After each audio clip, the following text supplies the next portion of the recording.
Na minha opinião, Pablo Escobar foi provavelmente o pior criminoso do século XXI. Ele matou milhares de pessoas, comprou juízes, comprou a polícia. Ele era um indivíduo que manipulava um país inteiro.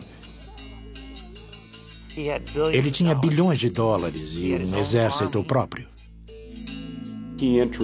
Ele deu início a um nível de violência nunca visto antes no tráfico de drogas. Dedicou-se à lesão corporal intencional. Assassinato era um meio de vida. Eu o considerava um monstro. Os governos colombiano e americano resolveram capturá-lo a qualquer preço. Nos envolvemos em uma operação muito longa. Quando a gente chegava na Colômbia, havia uma recompensa de $300 mil pela nossa cabeça. Ele corrompia as autoridades ou as intimidava. Sempre existia a ameaça de assassinato. Andava-se de carro com a arma em punho para se proteger. Ele se sentia no colo de Deus. Foi a maior história do bem contra o mal. Eu odiava aquele homem. E achava que não podia deixar a Colômbia até que Pablo Escobar estivesse morto ou preso em um presídio nos Estados Unidos.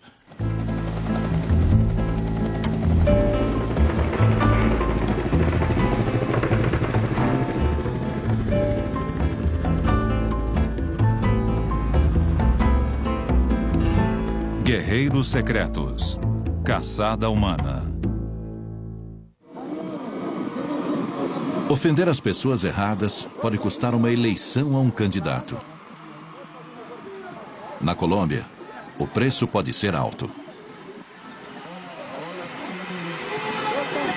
Numa noite de verão em 1989, o candidato presidencial líder nas pesquisas visita a cidade de Soacha.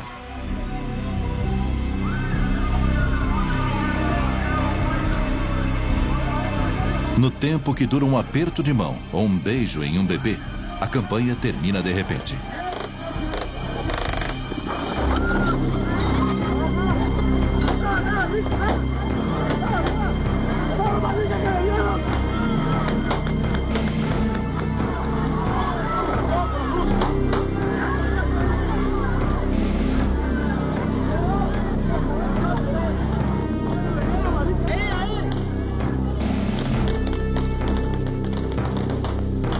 O assassinato descarado horroriza a Colômbia. A onda de choque repercute até em Washington. Nós fomos chamados em casa logo após o assassinato, levados para o antigo prédio do Poder Executivo, onde nos foi revelado que o presidente Bush daria uma baixa de $65 milhões do estoque do exército americano em equipamento para ser entregue num período de 120 dias. Isso era uma escala colossal. O precedente mais próximo disso, na época, foi a ajuda feita ao Estado de Israel em 1973.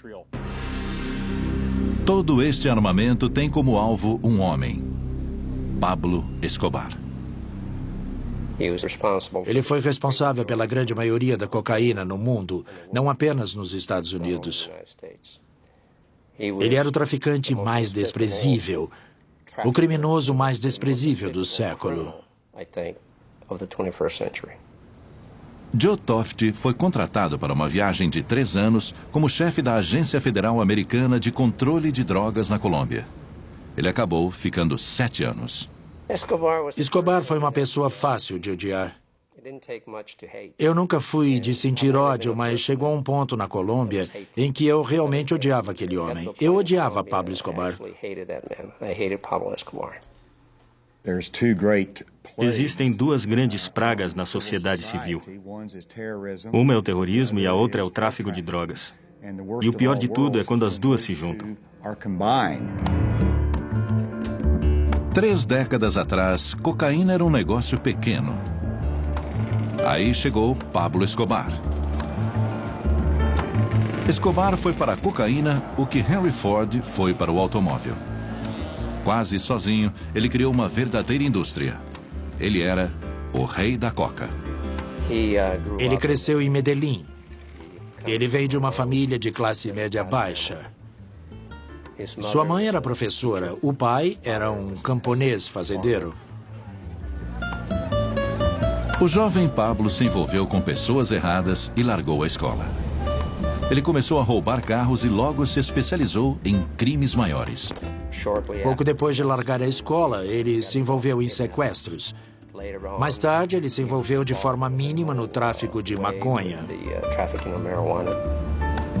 Nos anos 1970, Escobar mudou de carreira para uma indústria nova que exportava seus produtos para os Estados Unidos.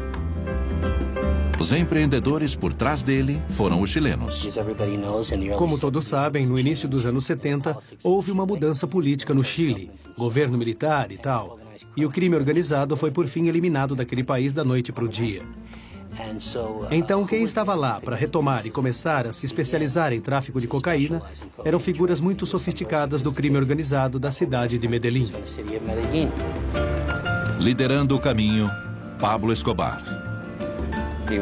Ele estava envolvido na manufatura da droga, na distribuição da droga, estava envolvido na busca das melhores terras da Colômbia, operava as melhores fazendas. E também tinha aspirações políticas. Chegou a ser deputado suplente. E alguns diziam que ele, na verdade, queria ser candidato à presidência da Colômbia. Entre os que observavam Escobar de perto, estava um guerreiro secreto do Departamento de Defesa, especialista em vigilância secreta. A organização consistia de uma série de cultivadores de coca com os quais estreitamos contato no Peru e na Bolívia. Eles cultivavam a folha de coca, que seria transformada através de um processamento muito bruto em uma pasta, que seguia então para a Colômbia para ser refinada em cocaína processada em escala industrial em laboratórios florestais enormes. E depois transportada principalmente via aérea para o mercado internacional. Ela ia para o norte, por exemplo, para o México para entrar nos Estados Unidos ou para as ilhas do Caribe. Quando Pablo Escobar iniciou o negócio ilícito, lhe saiu a... Quando Pablo Escobar começou, surgiu uma organização concorrente, o que nós chamamos hoje de Cartel de Cali. Eles perceberam que a demanda do mercado americano para a cocaína era tão grande que decidiram dividir o mercado entre eles. Escobar escolheu os melhores pontos de entrada e ele começou a abastecer a Flórida, começando por Miami. Depois, usando as conexões mexicanas, partiu para a costa oeste. A Califórnia, em particular, foi inundada com cocaína. Enquanto isso, o cartel de Cali se concentrava mais no Nordeste. No início dos anos 80, quando a epidemia de crack explodiu no cenário americano, os cartéis eram capazes de enviar centenas de quilos, se não toneladas de cocaína, em aeronaves particulares, aviões cargueiros, etc. Nos anos 1980, os Estados Unidos foram inundados com drogas baratas colombianas. Quando o hábito de bater uma carreira pegou, a cocaína seguiu de vento em popa. Cheirar cocaína se torna um passatempo da classe média. Esquinas se tornaram mercados de drogas. 70% de todos os crimes são relacionados a drogas, por isso o impacto que elas têm sobre a economia. Alarmado pela calamidade das drogas, em 1986, o presidente Reagan assina a Diretriz de Segurança Nacional 221, altamente confidencial, classificando o tráfico de drogas como uma ameaça à segurança nacional. É a polícia, no chão, no chão!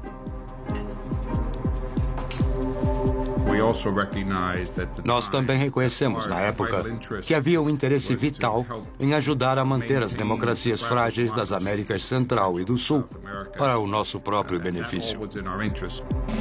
Os Estados Unidos passaram a combater as drogas em duas frentes, no asfalto e na floresta. Tanto o DEA como as nossas agências de inteligência tinham estratégias para nos dizer como ir atrás daqueles que vendiam drogas nas ruas das nossas cidades nos Estados Unidos e como pressionar os cartéis na Colômbia, que eram, na verdade, os idealizadores por trás disso tudo. Havia duas facções principais, a facção de Medellín e a facção de Cali. E quando eu cheguei à Colômbia, o então chamado cartel de Medellín era de longe o maior. Eles cooperavam mutuamente e, em muitos casos, enviavam carregamentos em comum para os Estados Unidos. Pablo Escobar e sua organização criaram uma nova modalidade. Havia duas forças diferentes trabalhando. Pablo Escobar criou um conceito que chamamos de narcoterrorismo, em que se usava o terrorismo para promover o narcotráfico.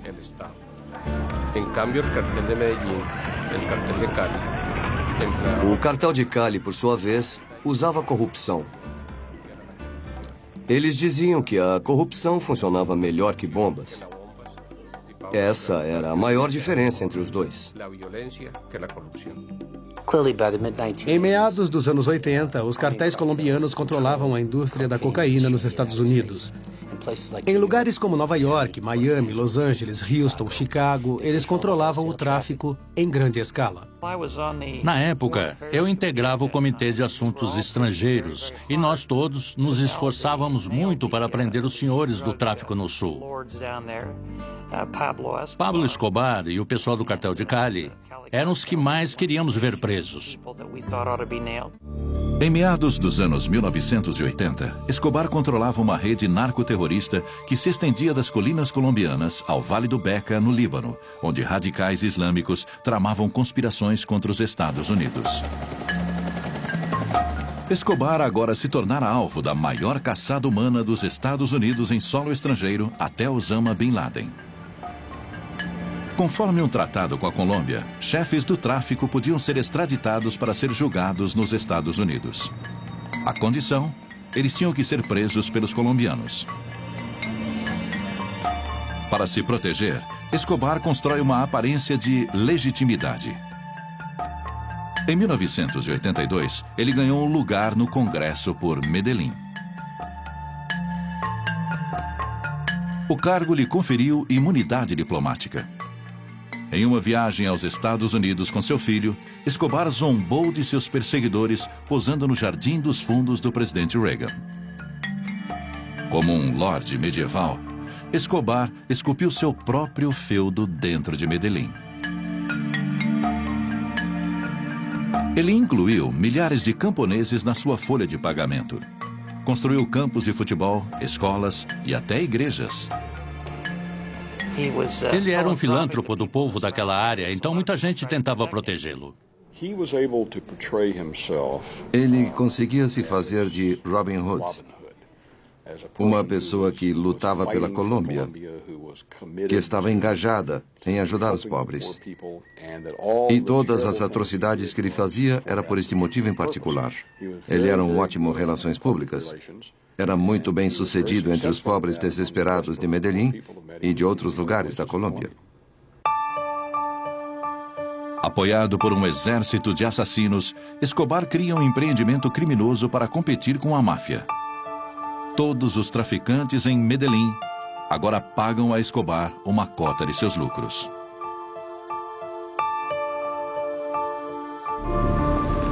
Como embaixador na Colômbia, Morris Busby era o homem certo, no lugar certo, na hora certa. Formado pela Academia Naval, Busby era especialista em combate ao terrorismo.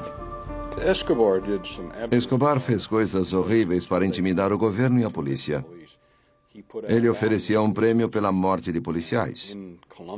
E na Colômbia, de vez em quando, eles usavam estudantes do ensino médio para policiar o tráfico como assistentes da polícia. Eles passavam e atiravam nesses jovens para ganhar 40 ou 50 dólares. Ele descamba para o lado do terrorismo. Começa a explodir shopping centers, começa a atacar de emboscada comboios policiais, começa a matar pessoas indiscriminadamente. Eu fui a mais funerais na Colômbia no período de 1 ano que a maioria das pessoas vai durante a vida. Havia pessoas lutando nesta guerra na qual eu estava envolvido, a guerra contra as drogas. Elas chegavam lá e eram mortas por Escobar. E a esta altura, os governos colombiano e americano resolveram capturá-lo a qualquer preço.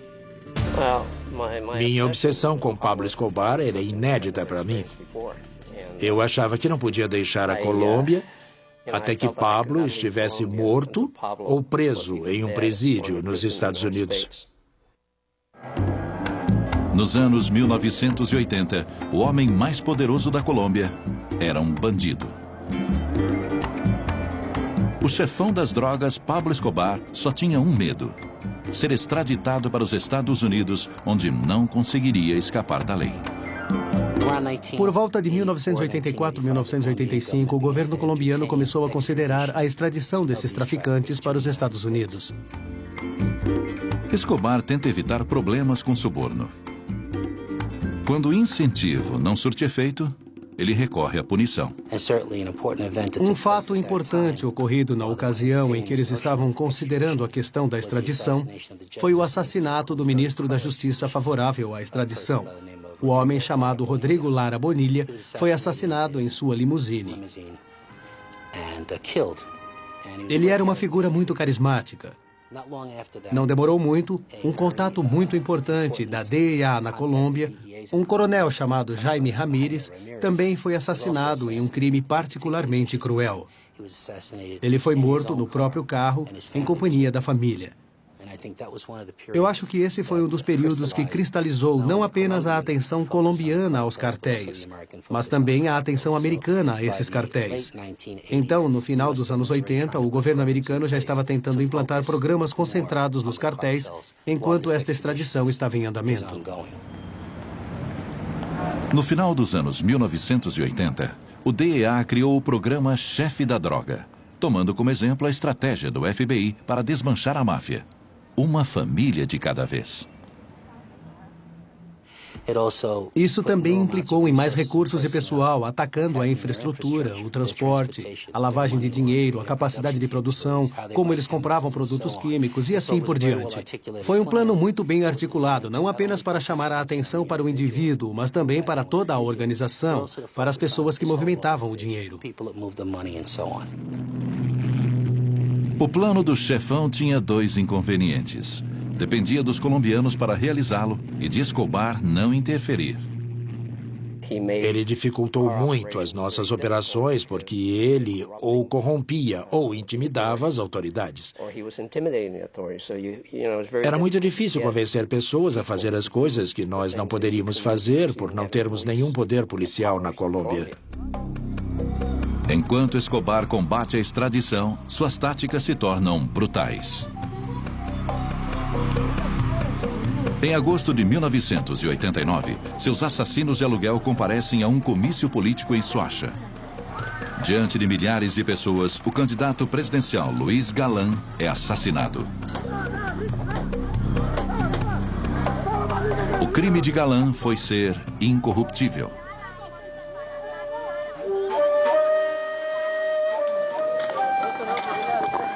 No mesmo dia, os assassinos de Escobar fizeram vítimas em outras cidades da Colômbia. No rastro de derramamento de sangue, os Estados Unidos classificam o próprio Escobar como uma ameaça à segurança nacional. Eles então embarcaram em um sistema em que havia reuniões semanais nos escritórios do Conselho de Segurança Nacional, no antigo prédio do Poder Executivo. Presentes nessas reuniões estavam os representantes do Departamento de Defesa, pessoas do Comitê dos Chefes do Estado-Maior, do Conselho de Segurança Nacional, do FBI, do DEA e da CIA. Uma das tarefas do DEA era recrutar informantes dentro da organização de Escobar. Os informantes que nós estávamos recrutando não estavam todos na Colômbia, mas nós tínhamos informantes nos Estados Unidos e em outros países fornecendo informações sobre o paradeiro de Escobar e a organização dele. À medida que os guerreiros secretos chegam ao rastro do Senhor da Droga, Escobar compra sua saída da cadeia. Viciada no dinheiro do rei da coca e com medo de seus capangas, a Assembleia Colombiana vota na ilegalidade da extradição.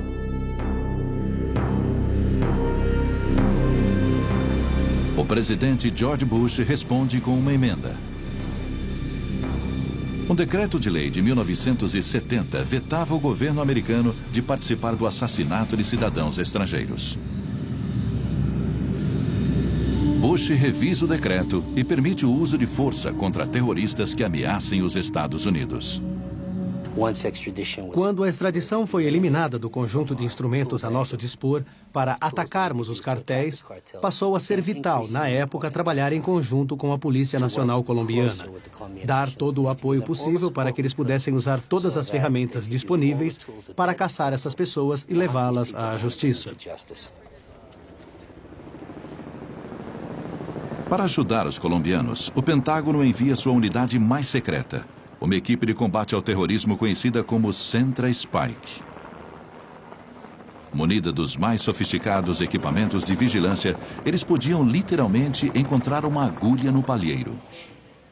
Como chefe do Comando Militar do Sul dos Estados Unidos, o general George Jowan dirigia a Centra Spike. Mas boa parte dela era um conjunto de inteligência de todos os tipos, de imagens à comunicação, até o que se vê no chão. E a Central Spike foi um elemento crucial. Além da Central Spike, várias equipes da Força Delta foram enviadas à Colômbia para treinar a Polícia Nacional.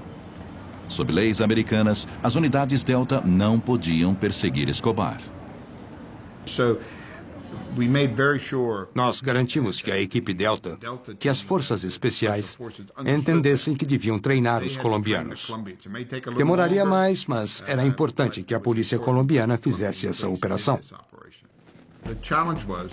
O desafio era treinar a polícia colombiana em alto nível, para obter informações privilegiadas e depois utilizar essa informação para capturar Escobar. As equipes Delta treinaram 2 unidades novas dentro da polícia colombiana. A primeira unidade, chamada Search Block, aprende a usar informação em tempo real para rastrear Escobar e apontar sua localização. Membros da segunda unidade, a Copaz Comandos, aprendem a realizar uma morte limpa. Começa a caçada ao homem mais procurado do mundo. Mas como um animal encurralado, Escobar contra-ataca. 27 de novembro de 1989. Minutos depois de decolar, um avião comercial colombiano cai. A queda não foi acidental, e sim obra do senhor da droga, Pablo Escobar. Seu alvo era o candidato presidencial César Gaviria, concorrendo no lugar daquele assassinado por Escobar 3 anos antes.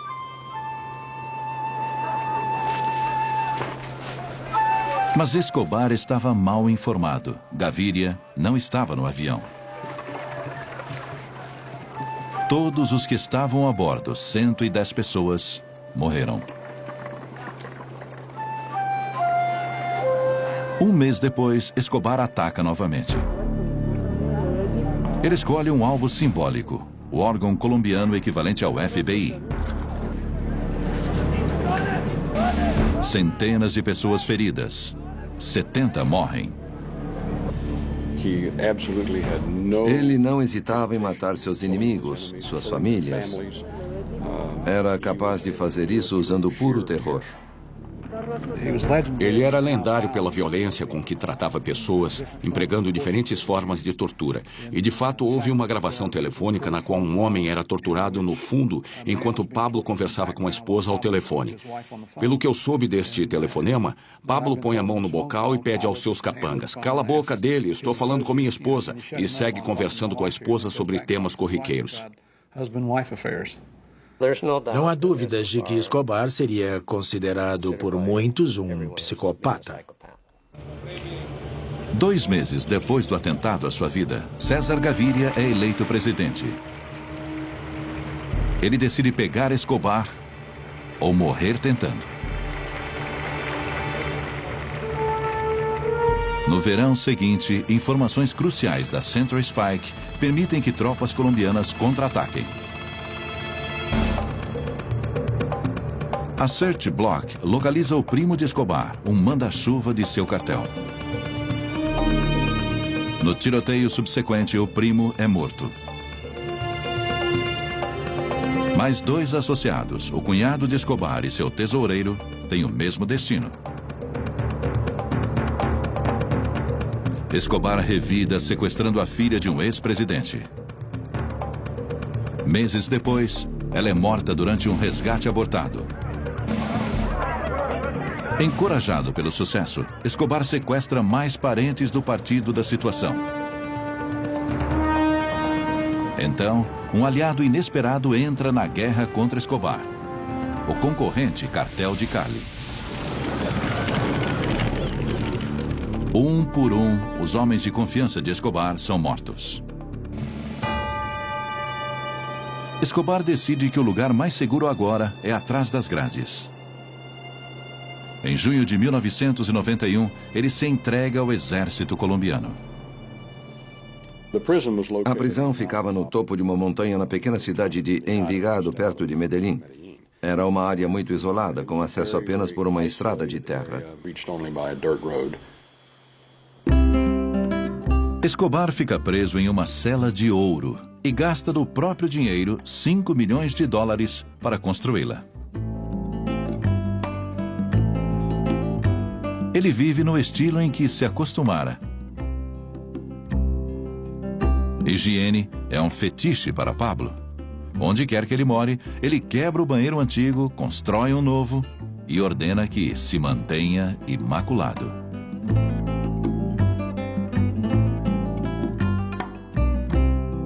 Ele zomba da polícia, levando drogas e prostitutas para a prisão. Ele construiu uma discoteca dentro da prisão, assim podia entreter os funcionários e os convidados. Era uma grande farsa. As festas de arromba de Escobar insultavam os americanos na Colômbia. O que deveria ser uma prisão, mas parecia um hotel de luxo. E Escobar e seu grupo conseguiam corromper todos os guardas da prisão, e isso se tornou um escândalo nacional. Ostentando sua imagem de bandido, Escobar posou para fotos como o chefe da máfia Al Capone e o herói folclórico mexicano Pancho Villa. Avisado do equipamento de alta tecnologia para monitorá-lo, Escobar aboliu o uso de celulares e os substituiu por pombos-correio.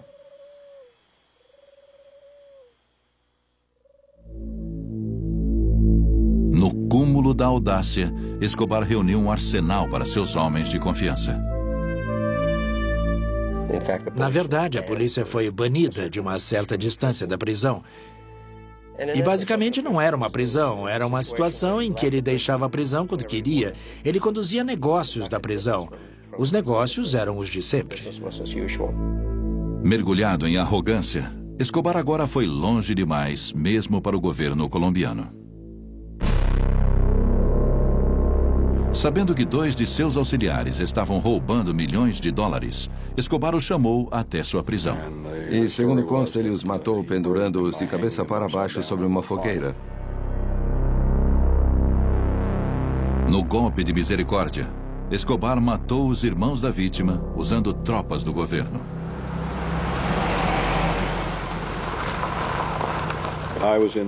Eu estava nos Estados Unidos em consultoria aqui em Washington.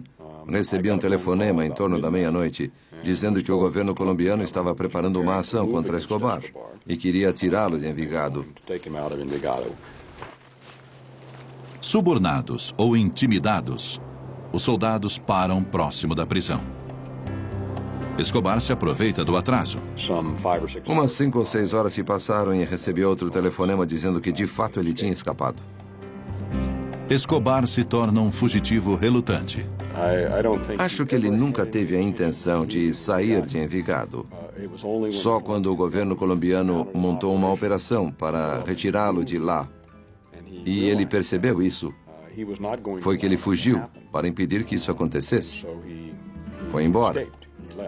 Mas acho que se o governo não tivesse feito isso, ele estaria tão seguro quanto no colo de Deus. Não havia razão para ele querer sair de lá. Com Escobar solto, o presidente colombiano procura Busby. Ele, obviamente, estava transtornado. Transtornado pelos mesmos motivos que eu. Conversamos sobre isso e ele deixou claro que gostaria da ajuda americana. Eu garanti a ele que nós ajudaríamos e voltei à Colômbia no mesmo dia. Com a retomada da caçada a Escobar, cada minuto contava. Eu achava que quanto antes nós pudéssemos procurá-lo, maior a chance de localizá-lo, porque ele não havia planejado sua fuga e ainda não tinha tido tempo de contatar seu pessoal e montar as defesas que ele mais tarde providenciaria para se proteger. Então era primordial que nós agíssemos bem depressa. Assim que Gaviria, o presidente da Colômbia, pediu ajuda aos Estados Unidos para recapturar Escobar, a partir daquele momento as Forças Armadas realmente se envolveram, fornecendo recursos, treinamento e etc. Foi um esforço sem precedentes. Eu não consigo me lembrar de outro momento com tanto apoio de Washington para pegar um criminoso em terra estrangeira. Não era apenas um homem. É preciso lembrar que ele era o líder do cartel de Medellín. Ele não foi o único que fugiu, mas vários membros da sua gangue, que também eram assassinos e membros do alto escalão do cartel. Ele tinha uma infraestrutura na cidade de Medellín e em outras regiões da Colômbia. Bastava ele ligar e, em um curto período de tempo, reuniria um grupo para protegê-lo. Começa uma caçada mortal entre o comandante do exército da cocaína e os guerreiros secretos americanos. Dias após escapar da prisão, o lorde da droga Pablo Escobar desaparece na selva colombiana. A princípio, nós acreditávamos piamente que iríamos pegá-lo muito rápido. No entanto, Escobar provou ser um grande adversário. Ele conseguiu burlar a operação que nós montamos para encontrá-lo. Minha opinião era que, depois da segunda semana sem capturá-lo, nós entraríamos em uma operação muito longa. Conforme a caçada se arrasta, Escobar ataca seus perseguidores. Ele paga a garotos em Medellín algumas centenas de dólares para cada policial que matassem. Mais de 150 foram assassinados. Em Bogotá, uma onda de explosões abala a capital. Centenas morrem na carnificina. Muitos americanos trabalharam em situação de perigo. Houve um caso em que uma bomba explodiu numa área onde um jovem jantara com sua esposa 15 ou 20 minutos antes. E o restaurante em que estavam foi derrubado. Janelas das casas do nosso pessoal se quebraram. Havia a ameaça constante de assassinato. Quando a gente chegava à Colômbia, era avisado: sua cabeça vale 300 mil dólares. Haja de acordo. Ou seja, fique atento ao que se passa ao seu redor.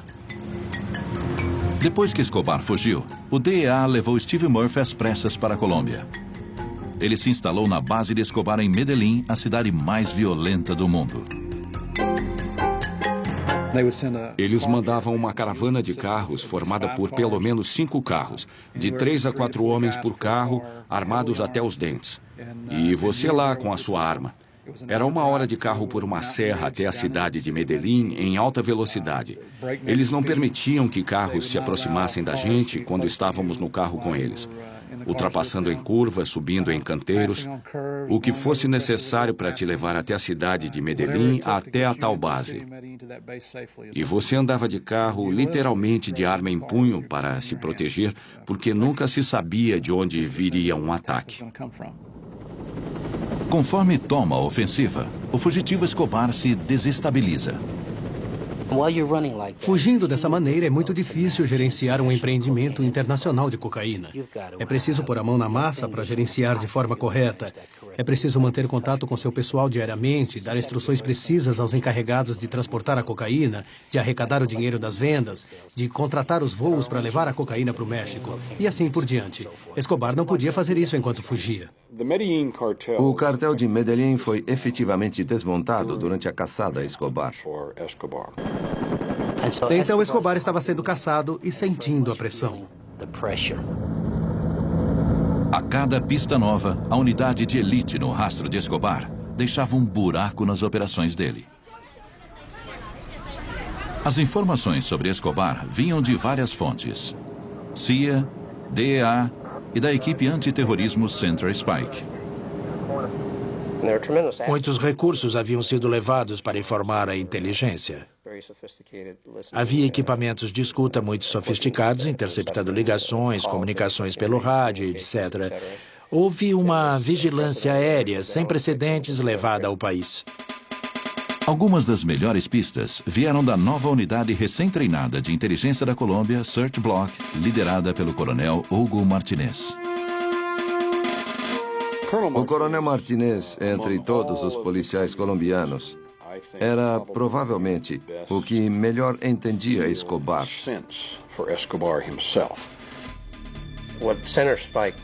O que a Central Spike fez foi aumentar tremendamente a nossa habilidade de monitorar as conversas entre Escobar e o seu grupo. Escutas escondidas ajudaram a capturar os companheiros de Escobar, mas não o próprio Escobar. Quando eles triangulavam o sinal dele, o equipamento de busca direcional de rádio não tem precisão absoluta. Ele te dá a área em geral. Mas quando a unidade conseguia chegar ao local, ele já tinha saído. Já estava a 10, 15 quilômetros dali.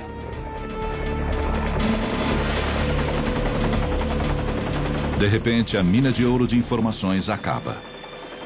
Através de vazamentos na polícia colombiana, Escobar descobre sobre a Search Block.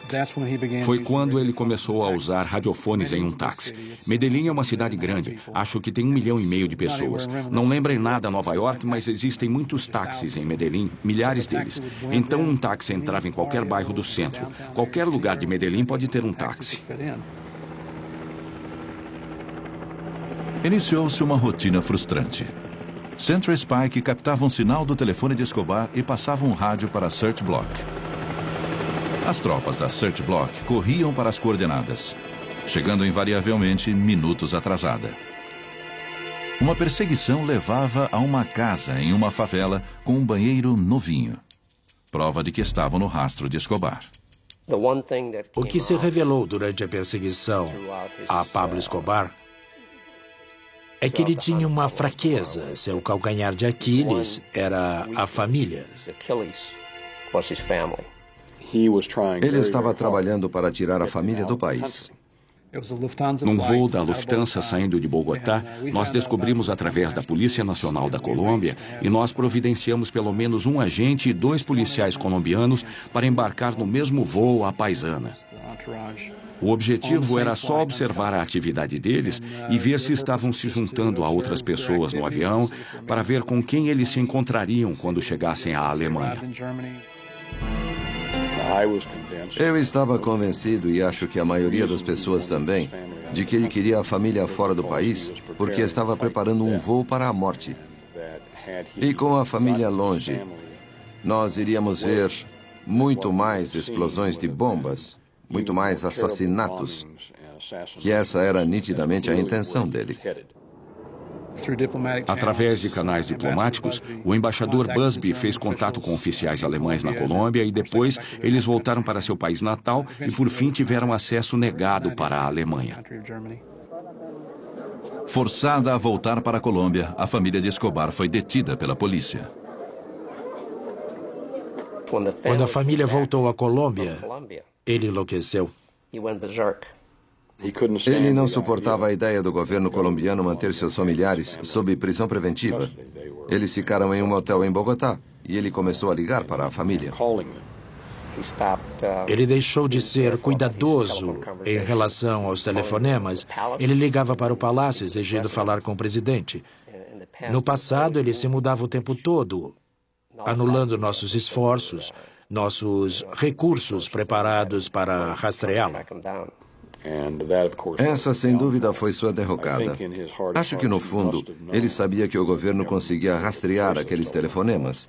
Nós chegamos muito perto dele nos 2 ou 3 dias anteriores, e eu estava convencido de que era uma questão de tempo. Um aliado meu veio correndo contar que os colombianos tinham ligado, dizendo que o haviam encontrado. E o que aconteceu foi quase mais estranho do que a ficção. Com a maioria de seus auxiliares mortos ou presos, Escobar recrutou o filho para ajudá-lo a dirigir o cartel. O filho do coronel Martinez, que era o chefe das operações de busca por Escobar, também trabalhava no grupo da polícia. E foi, de fato, o jovem Martinez que encontrou Escobar no momento em que Pablo Escobar conversava com o filho dele. Naquele dia, em dezembro de 1993, quando eles finalmente localizaram Pablo Escobar em Las Américas, um bairro da cidade de Medellín, eu estava na base policial. Eu estava no alojamento e vi muita movimentação perto da sala do coronel Martinez. Eu fui até a sala do coronel para ver o que estava acontecendo e havia alguns tenentes coronéis por lá e eu perguntei a um deles: o que está acontecendo? Está tumultuado. Com certeza tem alguma coisa acontecendo. E ele me confidenciou. Eles acham que localizaram Escobar. Então eu continuei ouvindo. Coronel Martinez estava ao telefone falando com o filho, Tenente Martinez, e eu só estava ouvindo um lado da conversa. Mas deu para ouvir o Coronel Martinez mandando o filho invadir o lugar que os reforços estavam a caminho. Não recue. E o que eu soube mais tarde foi que o Tenente Martinez queria recuar e esperar os reforços chegarem. Obviamente porque ele estaria enfrentando o traficante de drogas mais violento do mundo. Pablo Escobar estava encurralado, mas não capturado.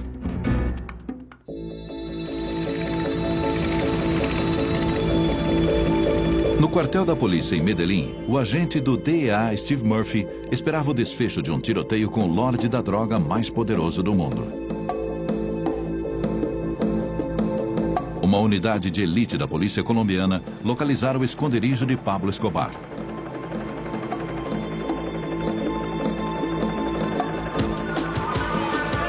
Com todas as rotas de fuga vigiadas, começou o abate.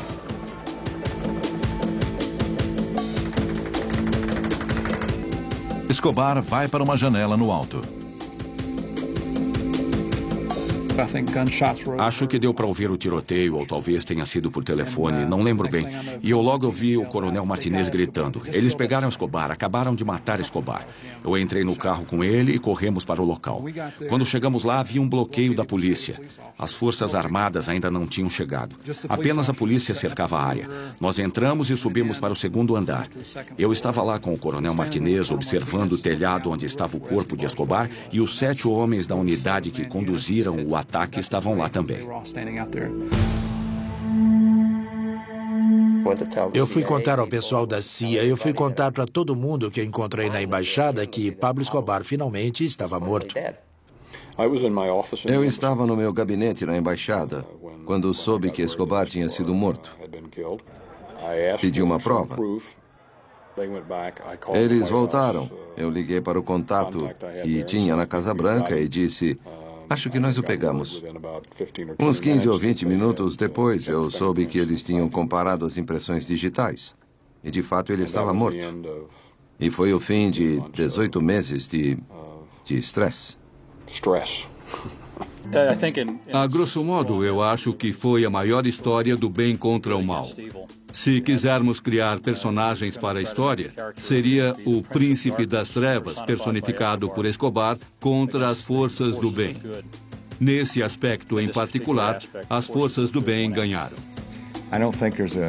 Eu acho que não há um grupo melhor de agentes, mais concentrado em sua missão. Eles são extraordinariamente valentes, mostraram um nível de comprometimento que iriam a qualquer lugar para cumprir a missão. Ainda há uma grande quantidade de drogas produzidas na Colômbia que consegue passar pelas nossas fronteiras mais pobres. Minha opinião é que, com certeza, nós, como um país, nós, americanos, temos que continuar a luta contra os traficantes de drogas. Precisamos impedi-los, combatê-los a cada momento.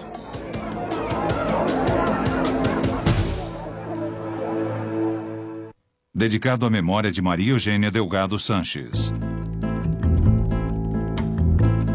Versão brasileira DPN Santos.